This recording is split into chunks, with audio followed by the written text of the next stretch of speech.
Check, check, check. 1, 2, 3. Awesome.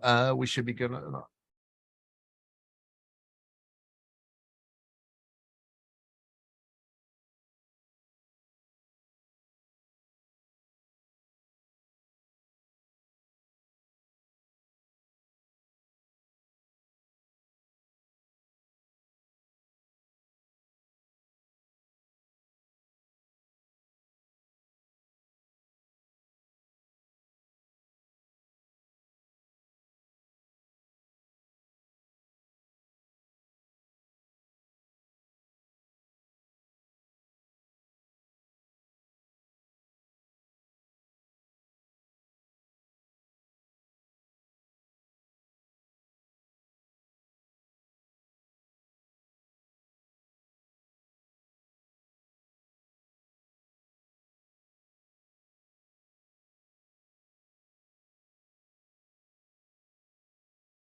Ready? Good morning. I wish to call to order this meeting of the Monroe County Board of Commissioners. It's Wednesday, March the 8th, and I will note for the record that all three commissioners are present here in the courthouse. Where's our statement? Oh, here we go. I should have it memorized by now. We, the Monroe County Board of Commissioners, renew our commitment to welcome and protect the rights of all people, regardless of age, race, color, creed, disability, sexual orientation, gender identity, marital status, economic status, and national origin. And we affirm the right of every person to live peacefully and without fear. And we will fight and resist at every step discrimination and harmful policies, whatever their source. We also stand in support of our county public school systems, both RBB and MCCSC. And it's now time for department updates. I do want to make a change Oh, to the yes. agenda, if I Thank might. you. Yes. please. I'd like to make a motion to add item J to our agenda. This will be an agreement with Harold Fish Incorporated for Justice Building roof fan replacements. And this total amount of $6,365. Second. I will ask, we can just do a vote, right? All those in favor of adding item J to the agenda signify by saying aye. Aye. Okay, thank you very much. And now we have Ms. Kelly. Thank you for your patience. Of course. Thank you. Good morning. So Monroe County COVID-19 community level remains low at this time. The COVID concentrations in wastewater are still decreasing. And I do have some exciting news to share about a new test. This was recently authorized by the FDA. It is the first combination test for flu and coronavirus that can be performed at home. It's not yet available, but we expect it soon. It is a single test, and it takes about 30 minutes to process, and the results will show if a person is positive or negative for influenza A, influenza B, and or COVID. Wow, questions or comments? Yeah, that's pretty exciting news. Yeah, it's great. Thank you. Will it distinguish between the three different viruses? Yes, so from my understanding is it will, and it will show positive or negative for each of those. So it would show if you are positive for example, influenza A and COVID, or just one. Excellent, excellent. Thank you for that. Thanks. See you in a little bit. Is there any other department that has an update for us? Seeing none, we do have a proclamation today. I think Commissioner Thomas is going to start. Yes, this is a proclamation in observance of National Safe Place Week, whereas National Safe Place Week will be celebrated across the nation during the week of March 19th to 25th, 2023. The youth of Monroe County, Indiana will determine the future strength of our country and will be the bearers of our democracy. And youth need a safe haven from various negative influences such as child abuse, substance abuse, and crime. And they need to have resources readily available to assist them when faced with circumstances that compromise their safety. And the Safe Place program is committed to protecting the youth of Monroe County, Indiana by offering access to immediate help and safety for young people seeking assistance and guidance. And designated locations where youth can get information and immediate help Safe Place is found at businesses such as restaurants, convenience stores, movie theaters, and community buildings such as fire stations, libraries, and public transportation vehicles. And the success of Safe Place is based on public-private collaborations between businesses, school systems, fire departments, law enforcement, and a network of volunteers. And the Safe Place program must meet performance standards relative to outreach and community relations to receive direct federal assistance as set forth in the Runaway and Homeless Youth Act. It's 42 USC 501 at Sequoia, and more than 1,400 communities in 38 states administer the Safe Place program at more than 22,000 locations.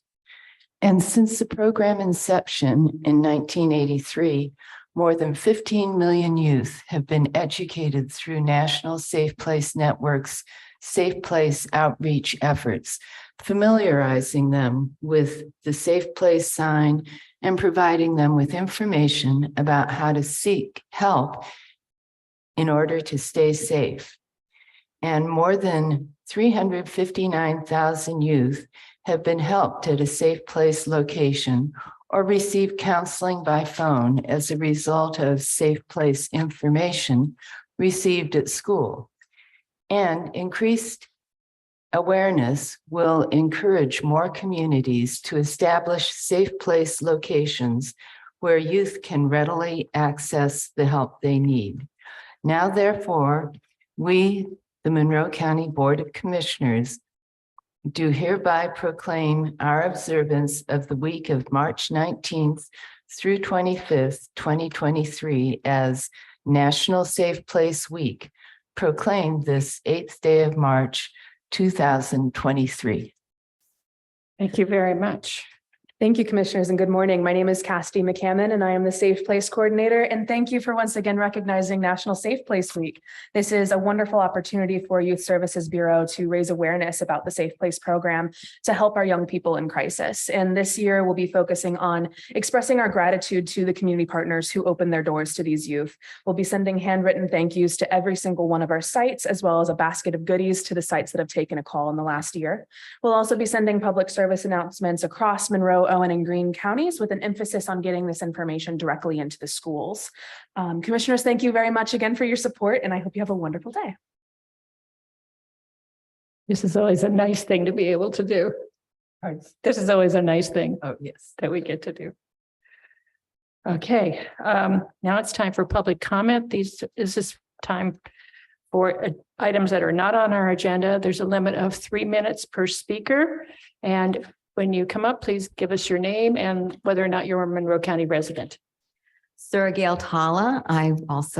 Some people know me as Gail Larson, my divorce name, and I am a Monroe County resident. I'm going on 40 years. I've lived in the same house across the street from the Porthole Restaurant at Lake Lemon. I own Lake Lemon Guest Houses. I have 6 houses in the county, 2 in town. 2 of my houses, four of my houses are right by the Porthole, and 2 are guest houses. The Porthole started having outdoor concerts because of COVID. After COVID, they continued having them. The noise was incredible, and I would ask them to turn the volume down. They never would. There were times when I was inside my house. I taught for the speech and hearing department, graduate studies here. Inside my house, the decimal level was damaging to my hearing. I had hopes with the new people that they would talk to me, and they kind of shrugged me off sometimes, and I haven't had a chance to really talk to them, but I wanted to come to you first. When I had the problem before, I went to the zoning department. They said, go to the sheriff. The sheriff said, it's not our department. Go back to zoning. Zoning said, it's not our department. Try the attorney. I went to Dave Schilling. First, he was on vacation, and then he was back, and he goes, definitely, this is a problem. I will take care of it. Nothing ever happened. I finally filed a complaint. They went to the zoning department. They said, it's not us. So I went back to there yesterday, and they said, it's the sheriff. When I called the sheriff, he said, we don't know anything about this, but I have the noise control. The Porthole is grandfathered in a neighborhood. I've had renters leave my business because of the sound. The sound is worse, but it's not just the sound. We have a drive there called Sail Away Lane that my houses are on behind the Porthole. It's owned by the city. It's managed by Lake Lemon Conservancy District and the homeowners.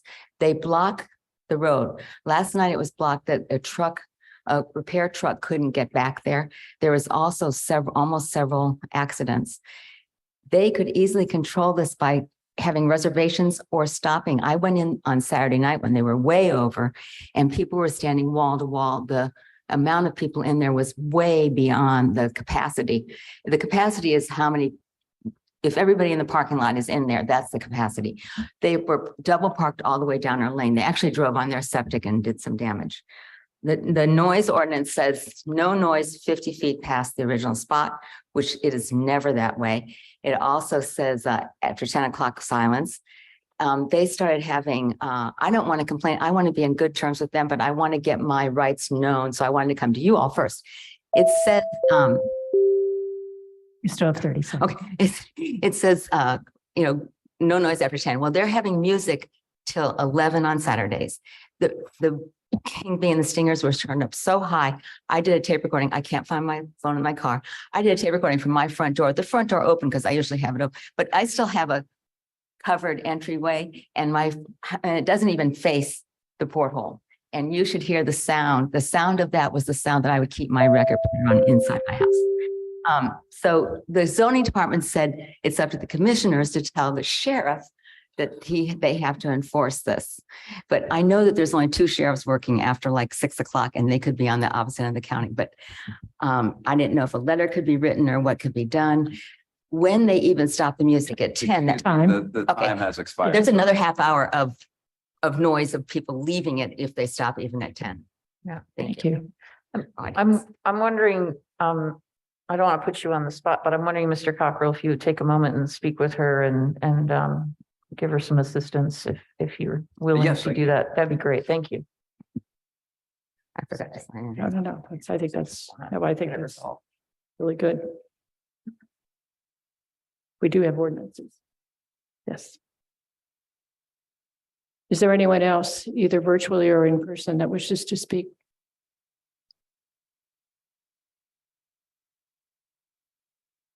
Seeing none, we'll move on to approval of minutes. Do I have a motion? Move approval of the minutes for March 1st, 2023. Second. Are there any comments or corrections? Commissioner Joe Thomas? I had sent one correction. I think it's been taken care of, so I appreciate that. All those in favor of approval of the minutes from March 1st signify by saying aye. Aye. Motion passes 3-0. Next item. I move approval of the claims docket, accounts payable March 8th, 2023, and payroll March 10th, 2023. Second. And we have Ms. Lutler here. Good morning, Commissioners. Accounts payable for March 8th, 2023 is $1,261,821.84. Payroll for March 10th, 2023 is $1,903,384.23. Thank you. Are there any questions or comments? No, I don't. No, thank you. No? Do we take comment? Yes. Is there any public comment on this item? Seeing none, call for vote. All those in favor of approving the claims docket with accounts payable March 8th, 2023 and payroll for March 10th, 2023 signify by saying aye. Aye. Motion passes 3-0. I will note for the record that we have no reports this week. So we'll move on to new business. I move approval of a subscription with Salamander Technologies for 2023 for asset tracking, fund name County General, fund number 1000, the amount of $813. Second. And we have Ms. Nibel here to talk with us. Good morning. Good morning. So Monroe County EMA is hoping to partner with the EMAs in Brown, Jackson, and Bartholomew counties in the subscription for Salamander Technologies for asset tracking for disasters and just regular tracking of assets that we have for EMA. I'm sorry. So we're talking about assets like the disaster tents. So those tents, we already do a sort of tracking with the the fleet maintenance. So they do things for preventative maintenance standpoint, but we're looking at things like the parts and pieces that go along with those tents. So the tent itself has different pieces that go along with it, like there is a floor. There's also a generator that goes along with it. There's lights, there's many different pieces that go with it. There's a trailer that goes with it as well.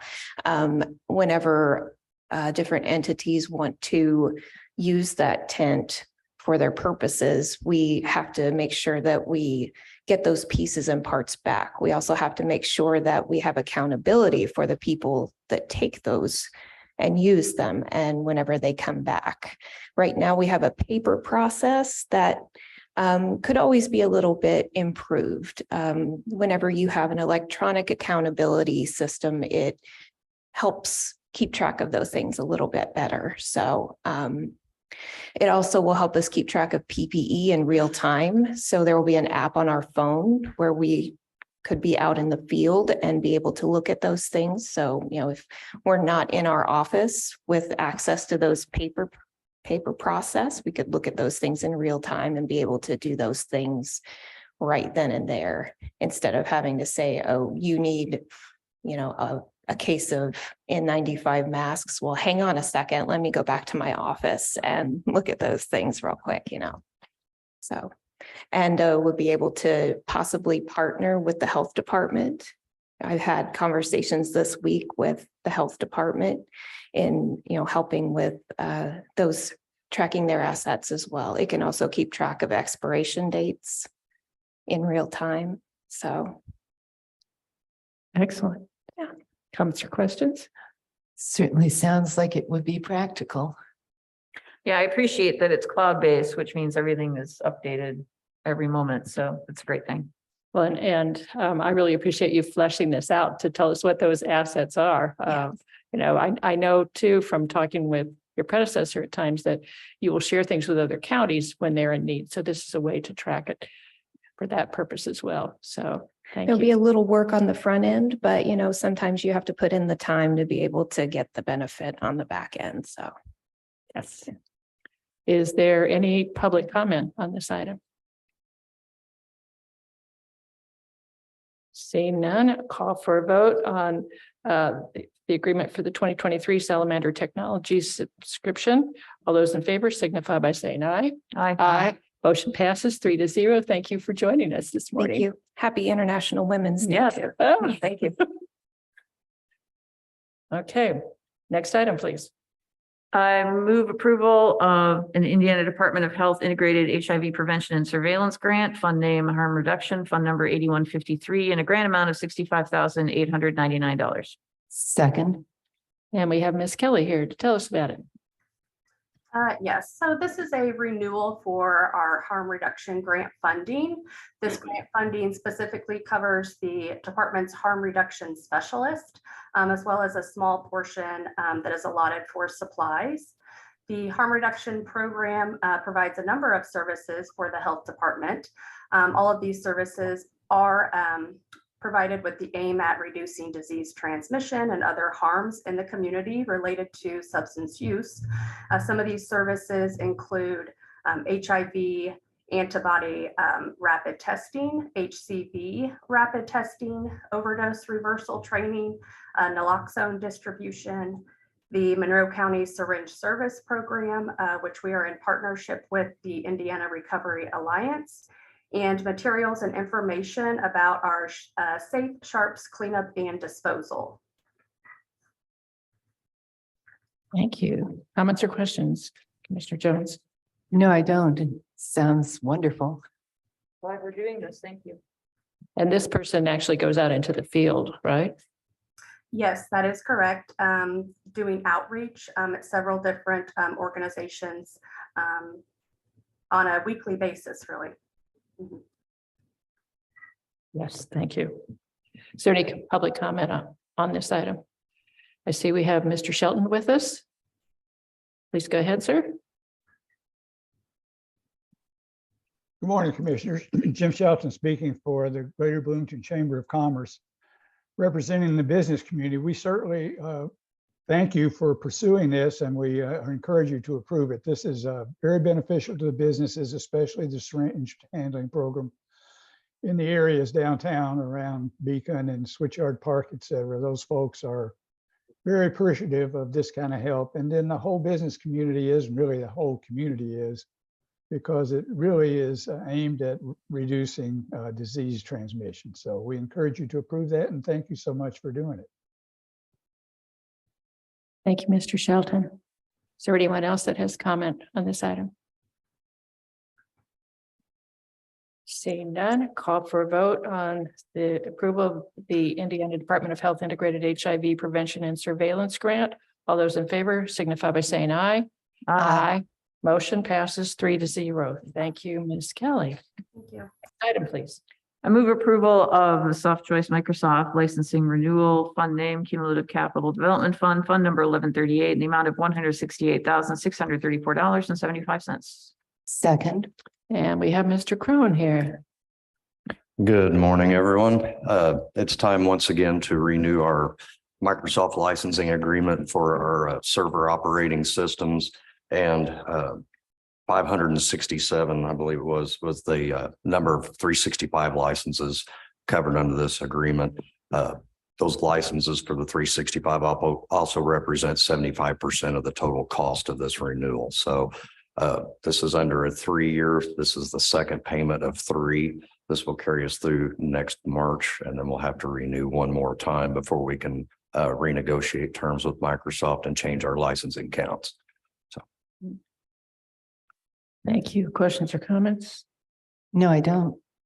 No Mr. questions. Thomas? Thank you. I have no questions. I'm glad that you're there to oversee all this. Is there any comment from the public on this item? Seeing none, I call for a vote on the approval of the Soft Choice Microsoft licensing renewal. All those in favor signify by saying aye. Motion Thank you. passes 3-0. Thank you, Thank Mr. you. Crone. Next item, please. I move approval of an agreement with All Safe Storage Rental, fund name election, fund number 1215, in the amount of $2,079 for 1 year. Second. And we have Ms. Martin here to tell us about it. Please go ahead. Good morning. Good morning, ladies. This is a 10 by 40 unit in Ellettsville that we utilize to store our election equipment. We're asking for a year lease because we get the 12th month free. It's $189 a month. If we do it by the year, it's like $2,079. Thank you. Is there any comments or questions? No. No questions. Thank you. Thank you. Is there any public comment on this item?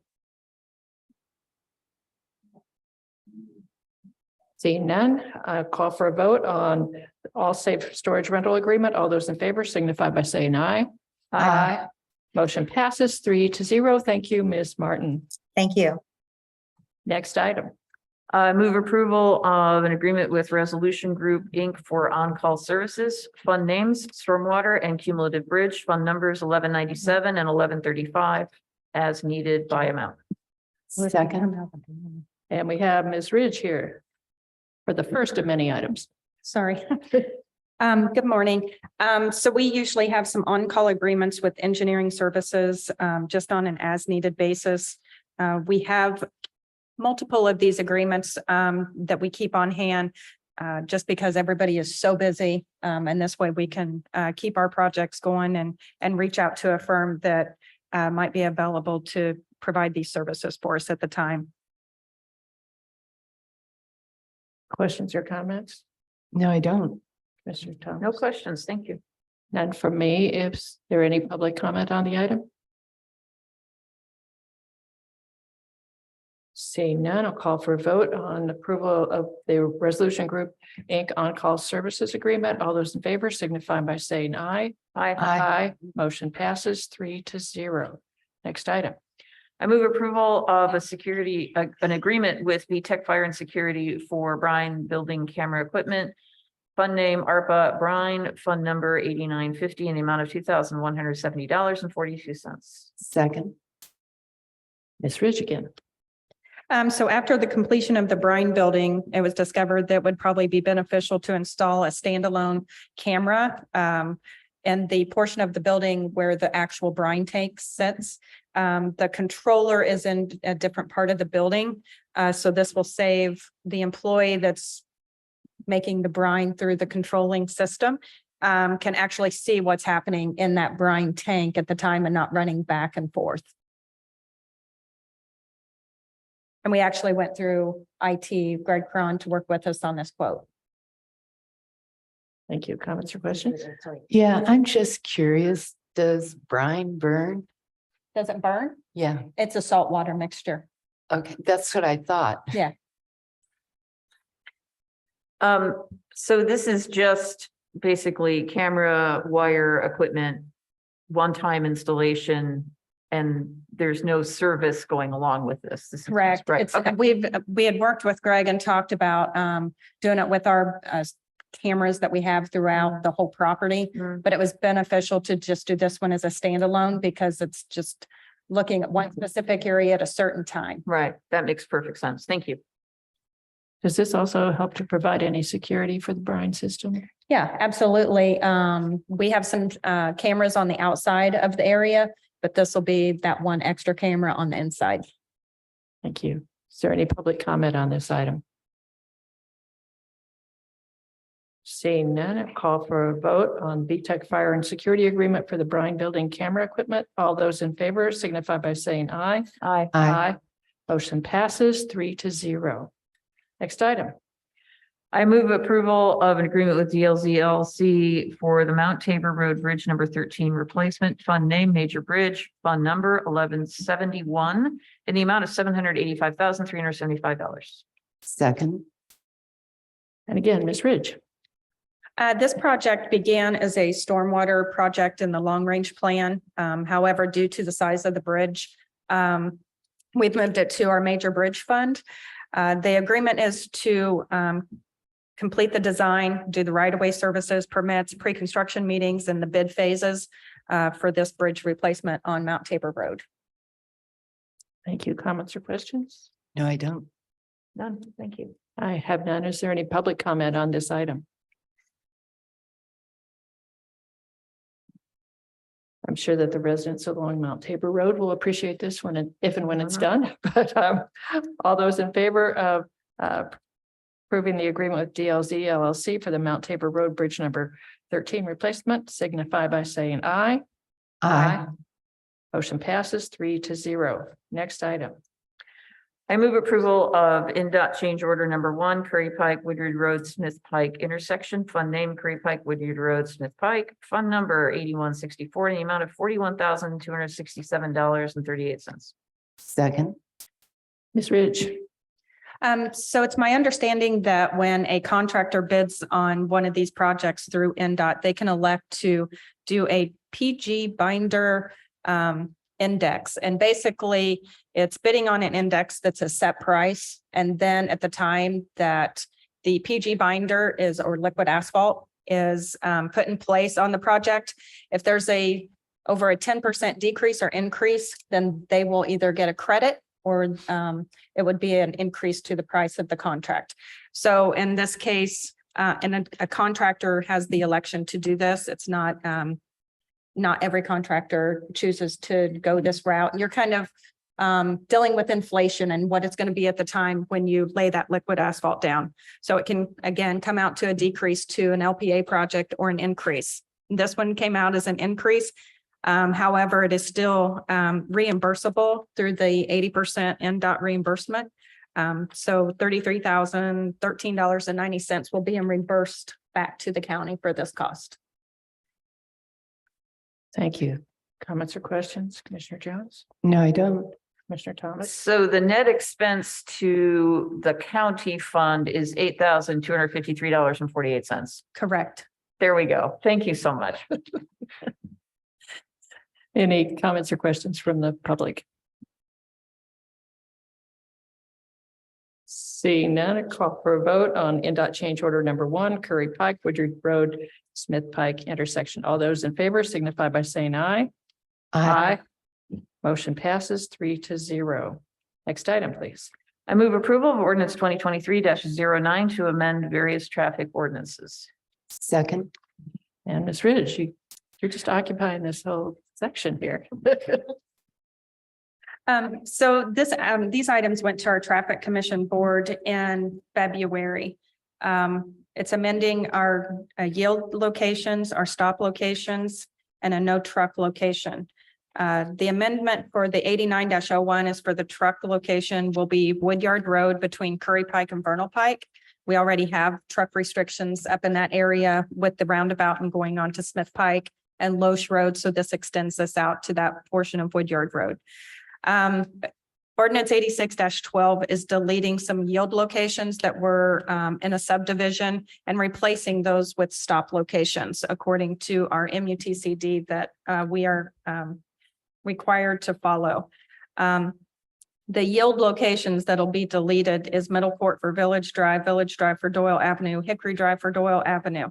Those are all in Highland Village. And then Bottom Road eastbound for Simpson Chapel / Bottom Road and Simpson Chapel Road southbound for Simpson Chapel northbound. These are due to the new sample road reconstruction. So the intersections have changed the layout. So this is to put the proper signage for the new project.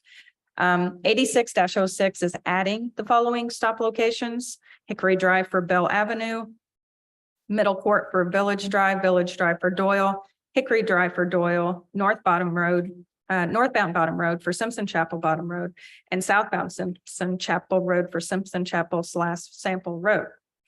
I do want to say the Hickory Drive for Bell Avenue, that is a change in traffic pattern. If you're familiar with that area, it will now be a 4-way stop instead of a 2-way stop. We will be installing flashing beacons, advance warnings to prepare the public and the residents in that area for that traffic pattern change. Ordinance 86-06 is to delete the following locations. Again, these locations are just to comply with the new layout with the Sample Road reconstruction project.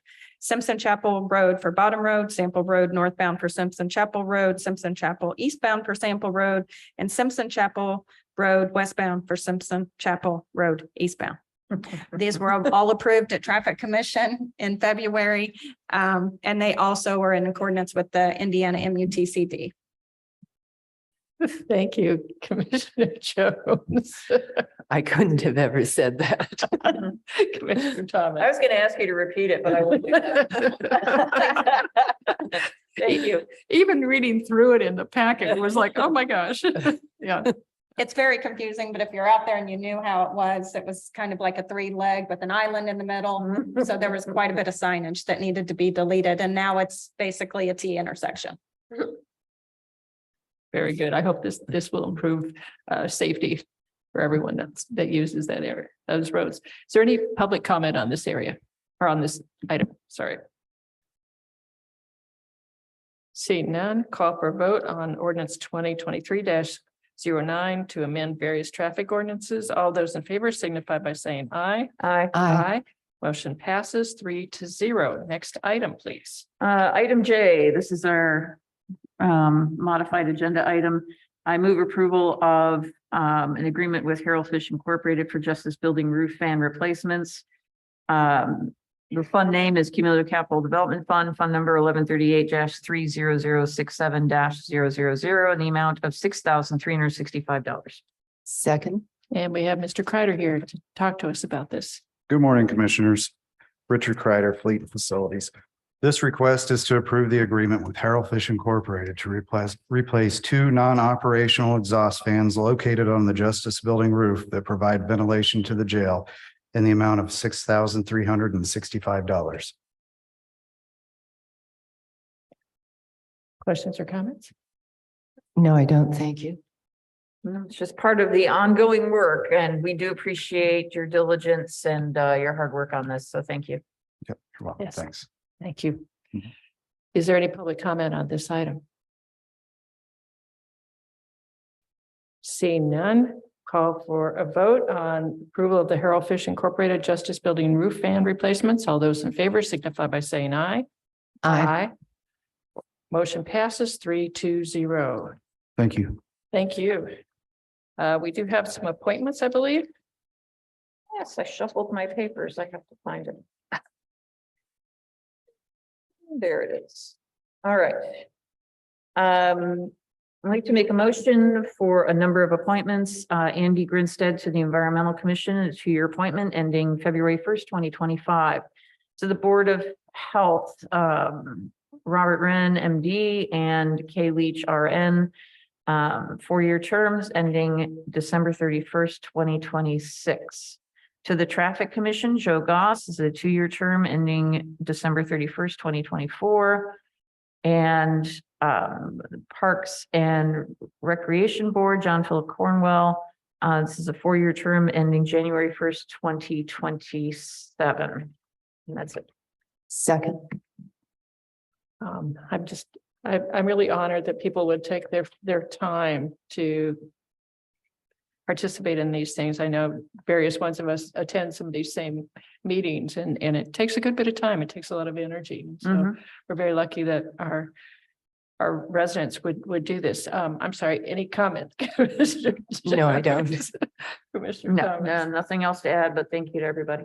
Yes, thank you very much. Especially some of these folks have been serving for many terms and they just keep at it. They bring a lot of institutional knowledge with them when they do that. Actually, I would like to mention that there is still another opening on the Environmental Commission.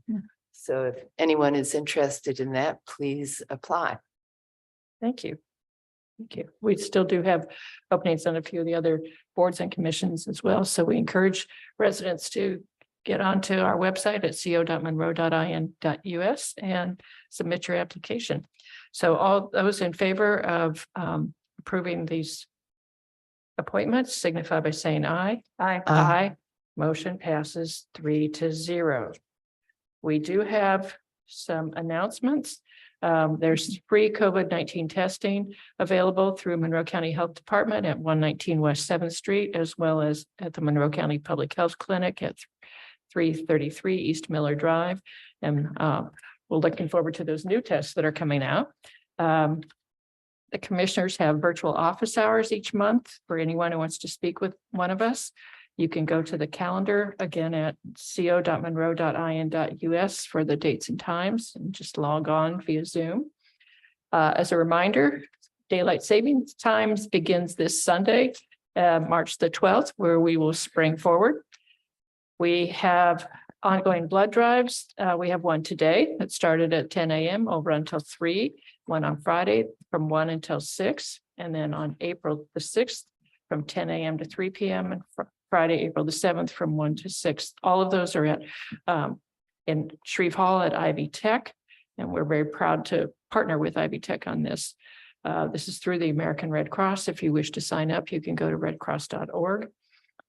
Residents are encouraged to sign up for the Monroe County Alert Notification System for all weather and health related emergencies. Again, you can go to our website. And we want to let folks know that we have extended the assistance fund for county residents who need assistance in paying for rent or utilities. If you need such assistance, please contact your township trustee. The names and phone numbers are in our minutes and are also available through our websites. And many of these townships have their own separate websites that you can check. So did I cover everything? Any other announcements? Office hours? Did you go? Yeah, I said office hours. Thank you. Sorry. I know, it's okay. I must have been daydreaming. Thank you. Does anyone else have an announcement? Thank you. Mr. Cockrell, you look pensive over there. Okay. I am not pensive. Okay. That's such a good answer. If that's the case, I will adjourn this meeting and I will remind everyone that we are not meeting next week. Our next meeting will be on March the 22nd here in the Nat U Hill Room. We do have 2 items for a work session. It's 10:41. When shall we return? 9:55. Okay, we'll be 10:55. Don't set your clock yet. It's been that kind of Okay, don't set your month. clock. Okay, I won't set my clock forward. We'll be back at 10:55. Thank you for everyone's patience today.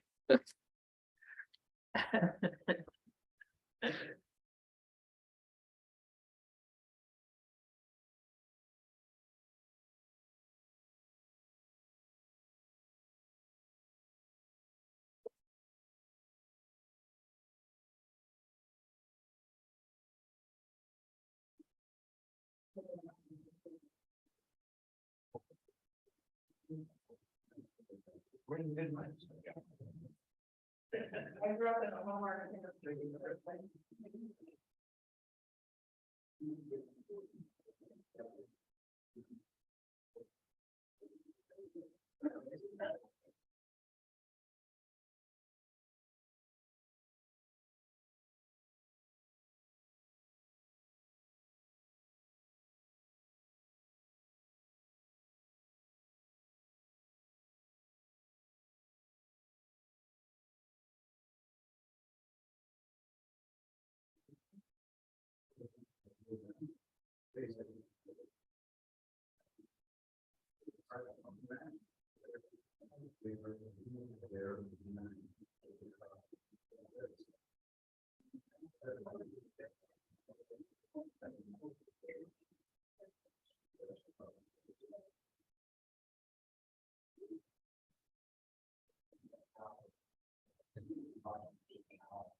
Okay.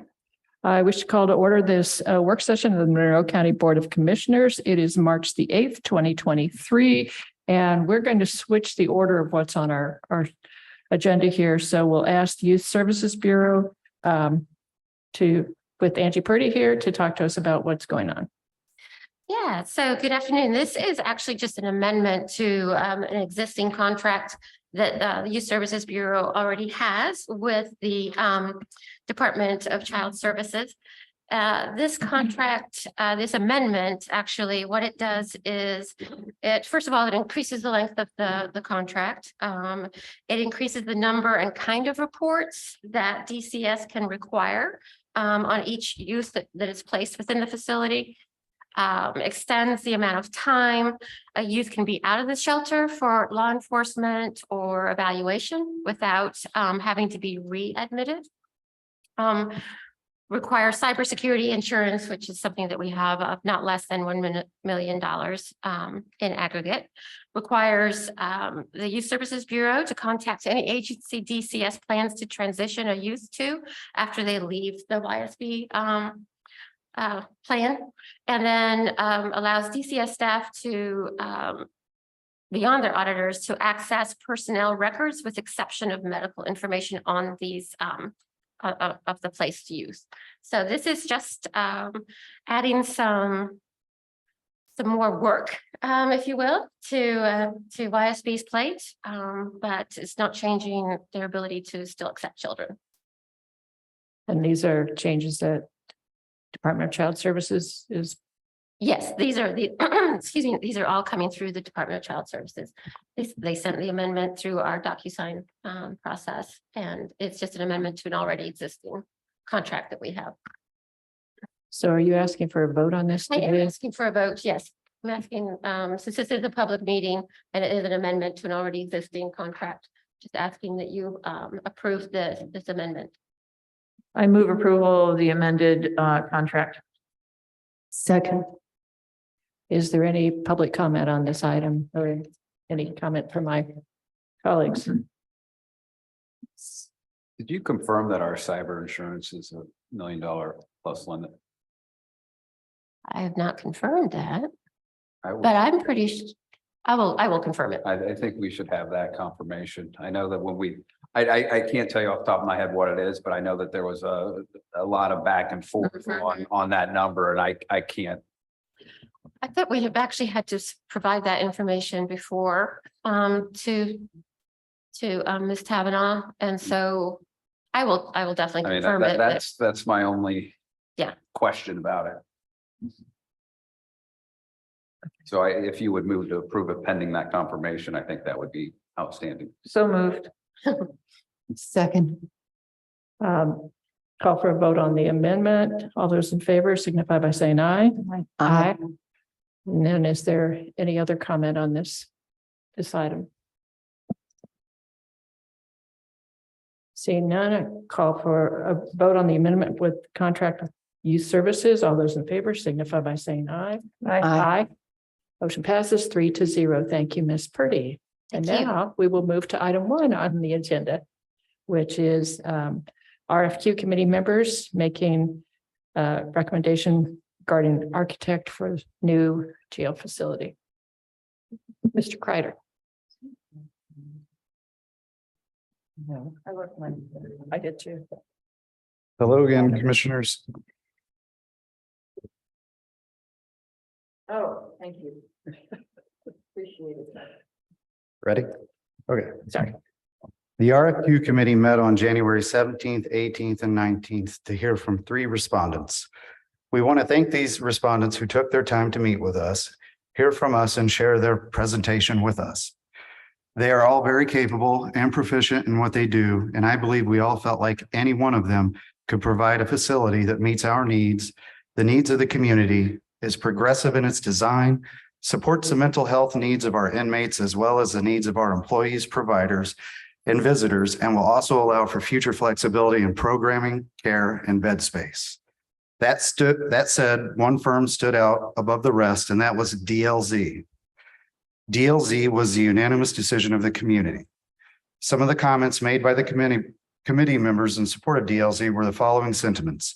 Really like their upfront planning and considered local policies and procedures. Their clear articulation that we cannot build a jail like the days of old and need to think outside of the box. Mental health is required in any new facility. They spoke of renewable energy options in the facility. Jefferson County Commissioner Bob Little spoke about a very positive experience working with Scott Carnegie and his responsiveness. Scott Carnegie lives right here. So we are here to make the formal recommendation of DLZ to the Board of Commissioners. We recommend that you enter contract negotiations, and we also recommend DLZ provide a presentation to the CJRC. Thank you for entrusting us with this responsibility, and we look forward to the next steps. Thank you, Mr. Kreider.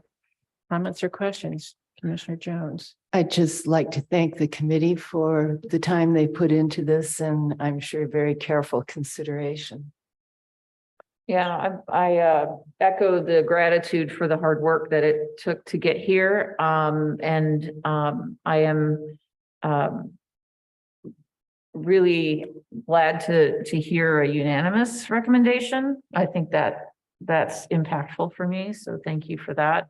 And I think the public may be curious about how what the criteria were and how this was done. We were not part of that committee, so I'm wondering if somebody would speak to that at some point, but nothing else right now. Thank you. So I believe, if I understand, you did a scoring on the different groups that did a presentation. Yeah, we did. We had some questions and came up with a scoring system, and DLZ had the top score. Yes, I appreciate that. That means that it was not just completely subjective, that you were looking for specific items, what you were doing. I actually have been online and looked at the CJRC website and looked at the written submissions that we had from the three groups. And I want to point out to folks too here that we have people who are involved with buildings that were part of this review committee. We have people who are part of the sheriff's staff that were part of this review committee, people that will be using that facility on a regular basis. And so I think it's also impactful that they unanimously felt like DLZ was the group to go with here. Is it time to take any public comment here? No, I have to take public. You don't have to take public comment at this point. Okay. Well, I think we need to take this under advisement. But I don't know how my colleagues feel about that. I agree. Yeah, I agree as well. I just don't know if anyone else on the committee has anything else to add, additional information or anything else to share with us at this point, since you're all here.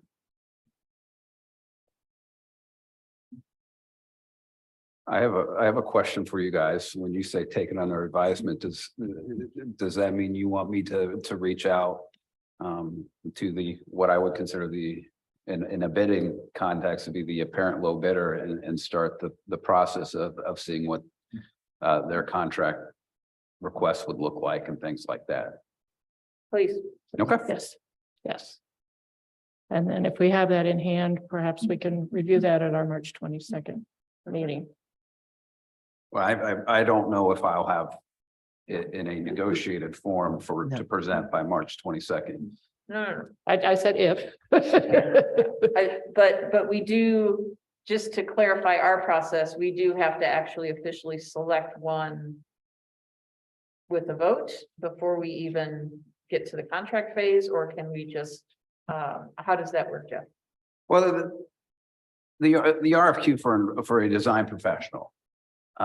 What we did is outside the state code, right? State code that says, counties are allowed to hire design professionals without any kind of process behind it. So we decided in this case, and in most cases, we're going to use a process to make sure that we get everybody who would be interested and qualified in, and so that we'd have the conversations with them. So from my perspective, since there's no statutory requirement that you formally approve the recommendation, I would recommend that you consider it and then go ahead on March 22nd. And if you choose to go ahead and approve that recommendation, I think that is much more transparent. I think that's much more process wise. I think it makes a lot of sense to do that. I just know that, these RFQs went out in November. And so we're already in mid-March. And so, if we wait for that process to play out, then we're not starting the contract negotiations till probably April. And then, those take time. So you're looking at May, June start time. And I think if we could shorten that time frame down a bit by getting some of this, kind of standard stuff done early, I think we're in better shape. So we need to add that to our agenda for March 22nd. Can we work with both Mr. Kreider and Mr. Cockrell to get that done? Yes, we can make sure it's on your agenda. Great, 22nd. great. Thank you. Are there any other items for our work session? Well, I thank the committee for their thoroughness and their hard work as well. This work session is adjourned and we will return on March the 22nd. See everyone then. Thank you.